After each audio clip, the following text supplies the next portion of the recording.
guys, welcome back to my channel, Creative Hands by Shay. So in today's tutorial, I will be just doing a simple tutorial where I will be showing you how to do a herringbone single crochet working into the back loops. So guys, if you're new to my channel, welcome. Thank you for stopping by. I hope that you will love what you see and you will be able to do the stitch on your own. To my regular viewers and subscribers, thank you so much, guys. So let's jump in the video. So guys, to begin, you can use any yarn of your choice. This is a size 4 acrylic yarn, and I am using a 5.5mm crochet hook. Depending on the type of yarn that you're using, you can use the size hook to match to that. So to begin, what you will do is you will make a slip knot. So you can make your slip knot however you normally make it. This is just the way how I make mine. So I normally insert my hook, wrap it around, and pull up a loop. So once I have done so, I am going to go ahead and chain up 13.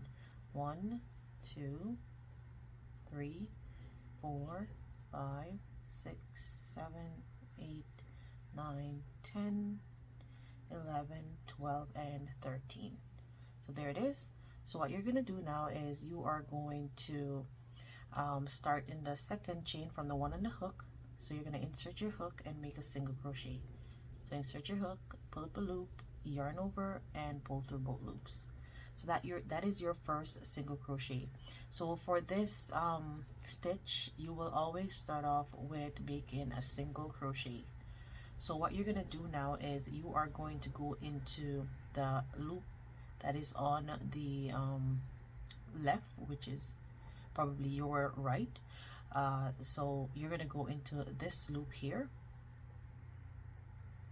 Once you go into that loop, you are going to insert your hook into the stitch, then pull up a loop. You're going to have 3 loops on the hook. You're going to yarn over and pull through all 3. Again, you are going to insert your hook into this loop. So now you have 3 loops that is looking up towards you. You're going to insert your hook into this one here. So always the first one, and then into the stitch, and pull through all 3. Remember, first loop, into the stitch, pull up a loop, yarn over, pull through all 3. Repeat this until you get to the end, and I'll see you there.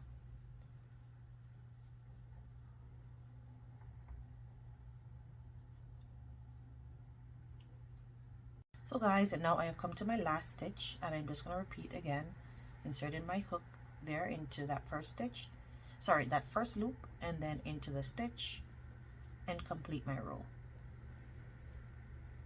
So this is what your row should looks like. So now you're going to chain 1, you're going to turn your work, and the loops that are facing towards you, those are considered your front loop, and the one in the back are considered your back loop.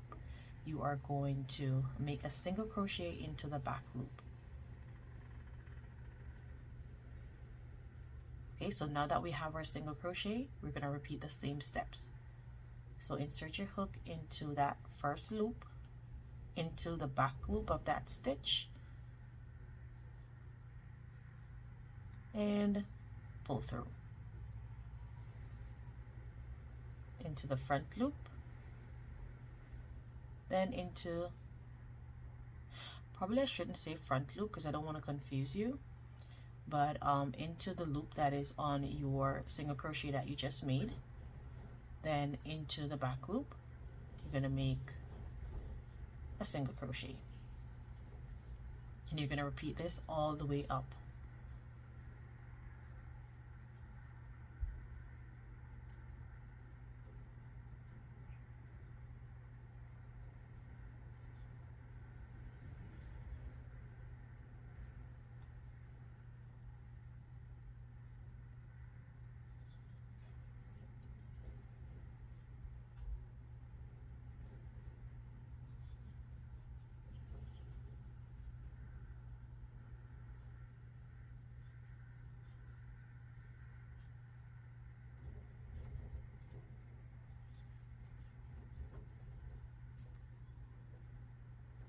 So I'm almost at the end.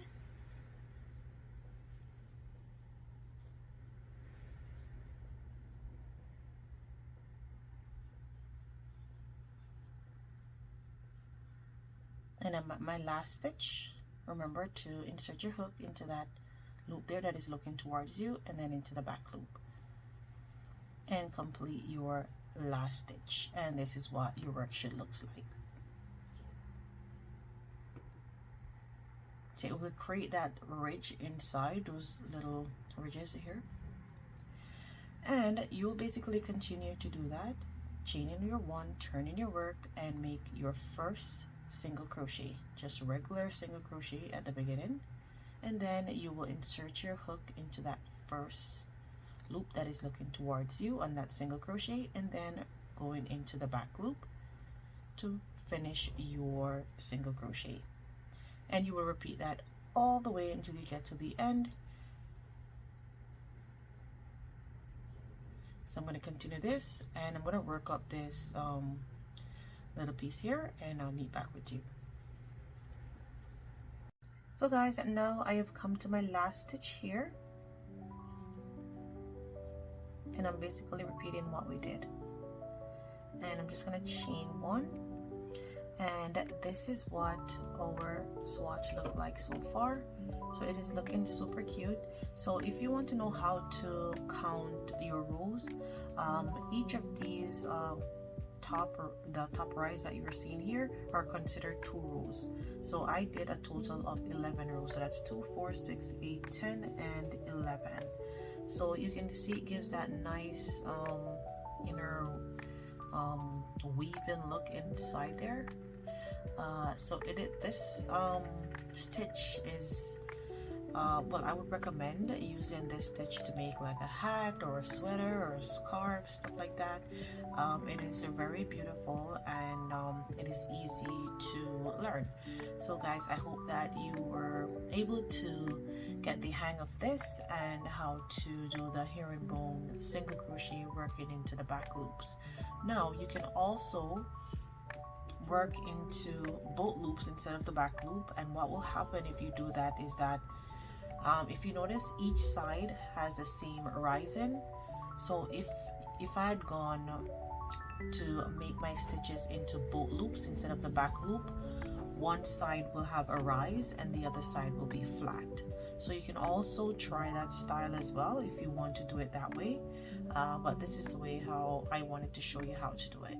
So guys, thank you so much for watching. Until next time, bye.